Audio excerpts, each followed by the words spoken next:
প্রিয় দর্শক আসসালামু আলাইকুম, সবাইকে স্বাগতম জানিয়ে শুরু করছি আমার আজকের পর্ব।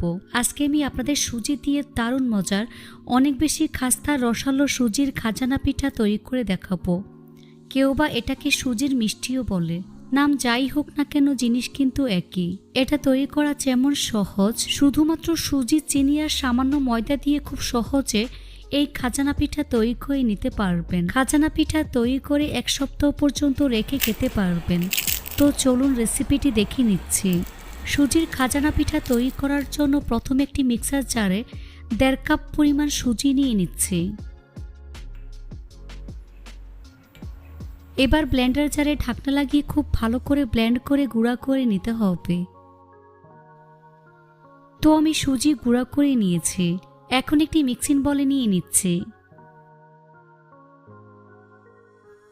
দেখুন খুব ভালো করে গুঁড়া করে নিয়েছি, দেখে হয়তো বা বুঝতেই পারছেন।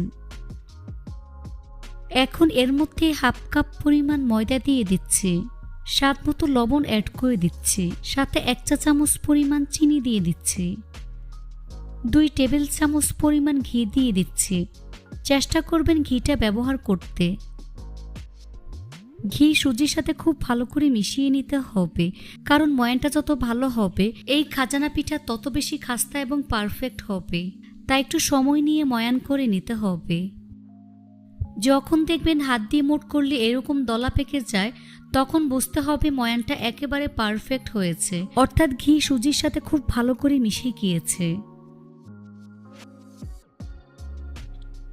এবার এর মধ্যে অল্প অল্প করে পানি অ্যাড করে মোটামুটি সফট একটা ডো তৈরি করে নিতে হবে।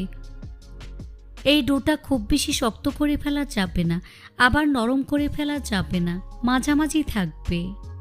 পানিটা একবারে না দিয়ে অল্প অল্প করে দিয়ে মিশিয়ে ডোটা তৈরি করে নিতে হবে। এই তো ডোটা আমার মাখানো হয়ে গিয়েছে। এই ডোটাকে আরও কিছুক্ষণ সময় নিয়ে আমি মথে নিচ্ছি। এই তো ডোটা আমার রেডি হয়ে গিয়েছে। এখন ভিজা কিচেন টাওয়াল দিয়ে আমি ঢেকে দিচ্ছি। তারপর ঢাকনা দিয়ে ঢেকে রেখে দেব প্রায় 20 মিনিটের মতো। এবার চুলায় একটি পাত্র বসিয়ে এর মধ্যে 1 কাপ পরিমাণ চিনি দিয়ে দিচ্ছি, সাথে 1/2 কাপ পরিমাণ পানি অ্যাড করে দিচ্ছি।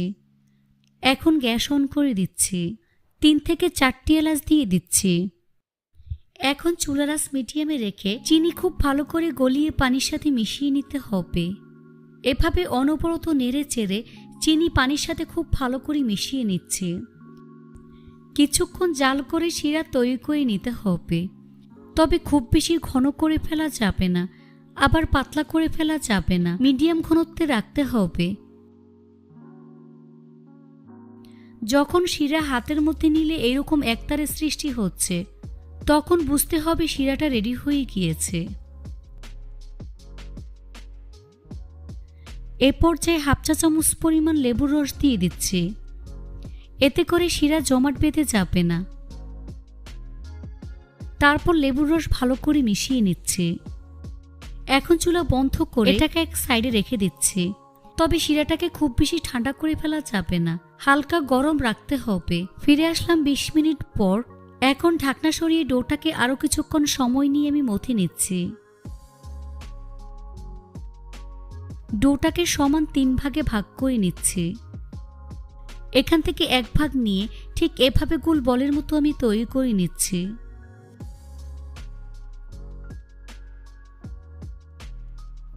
তারপর বড়ির উপর নিয়ে হাত দিয়ে চেপে চ্যাপটা করে নিচ্ছি। এবার বেলুন দিয়ে বেলে পাতলা বড় একটি রুটি আমি তৈরি করে নিচ্ছি। রুটিটাকে যতটা সম্ভব পাতলা করে বেলতে হবে। রুটি বেলার সময় অবশ্যই কর্নফ্লাওয়ার ব্যবহার করবেন, এতে করে খাজানা পিঠা অনেক বেশি খাস্তা এবং লেয়ার হবে।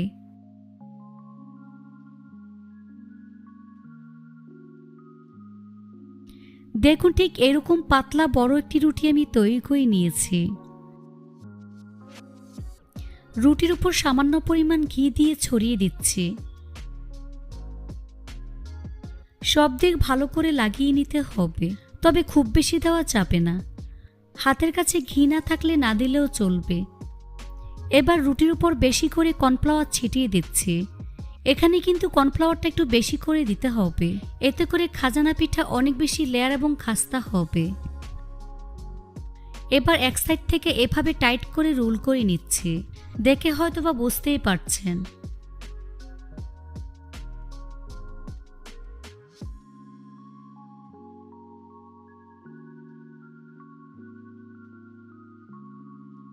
রুটির সামনের অংশে পানি লাগিয়ে নিচ্ছি, এতে করে খুলে যাওয়ার ভয় থাকে না। তারপর রোল করে নিচ্ছি।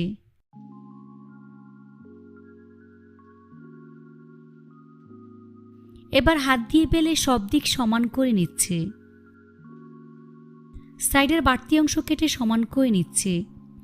তারপর 1 ইঞ্চি চওড়া করে কেটে নিচ্ছি।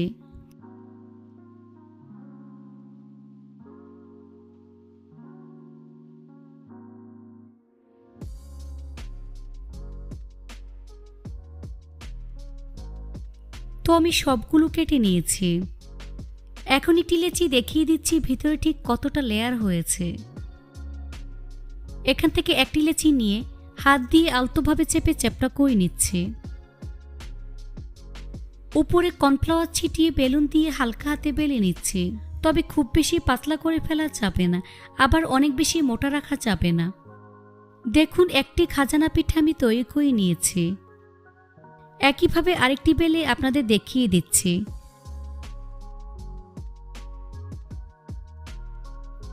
এই তো আরও একটি খাজানা পিঠা আমি তৈরি করে নিয়েছি। সবগুলো একইভাবে আমি তৈরি করে নিয়েছি। এবার খাজানা পিঠা ভাজার পালা। চুল একটি ফ্রাই প্যান বসিয়ে পরিমাণ মতো সয়াবিন তেল দিয়ে তেলটাকে মিডিয়াম আঁচে গরম করে নিয়েছি। এখন চুলার আঁচ মিডিয়াম টু লো হিটের মাঝামাঝি রেখে এর মধ্যে এক একে পিঠাগুলো আমি দিয়ে দিচ্ছি।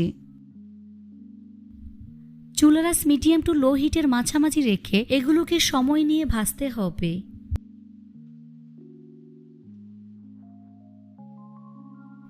কিছুক্ষণ পর খাজানা পিঠাগুলো আমি উল্টে দিচ্ছি।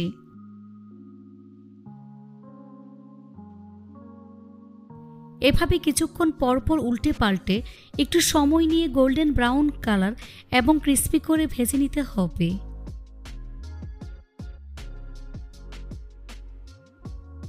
তো আমার খাজানা পিঠা ভাজা হয়ে গিয়েছে। দেখুন খুব সুন্দর কালার চলে এসেছে। এখন ছাঁকনি দিয়ে তেল ছেঁকে নাস্তার প্লেটে নিয়ে নিচ্ছি।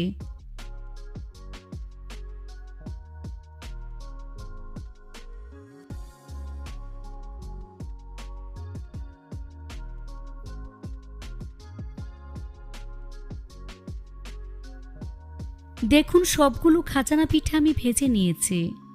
এই খাজানা পিঠা অনেক বেশি মুচমুচ এবং লেয়ার হয়েছে, দেখে হয়তো বা বুঝতেই পারছেন। এবার খাজানা পিঠাগুলো আমি শিরায় দিয়ে দেব।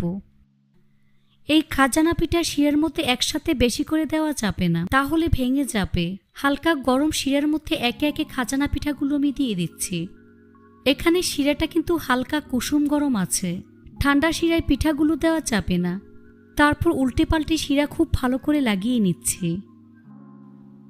এখন একটা একটা করে শিরা থেকে আমি উঠিয়ে নিচ্ছি, আর খুব ভালো করে ঝরিয়ে নিতে হবে।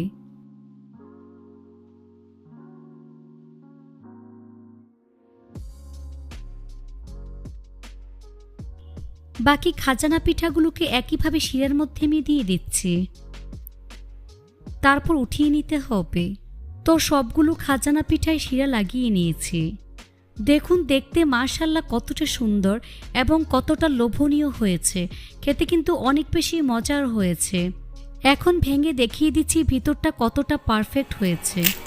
এই খাজানা পিঠা তৈরি করে আপনারা চাইলে 1 সপ্তাহ পর্যন্ত খেতে পারবেন। আশা করছি আমার আজকের এই খাজানা পিঠার রেসিপিটি সবার কাছে অনেক বেশি ভালো লেগেছে।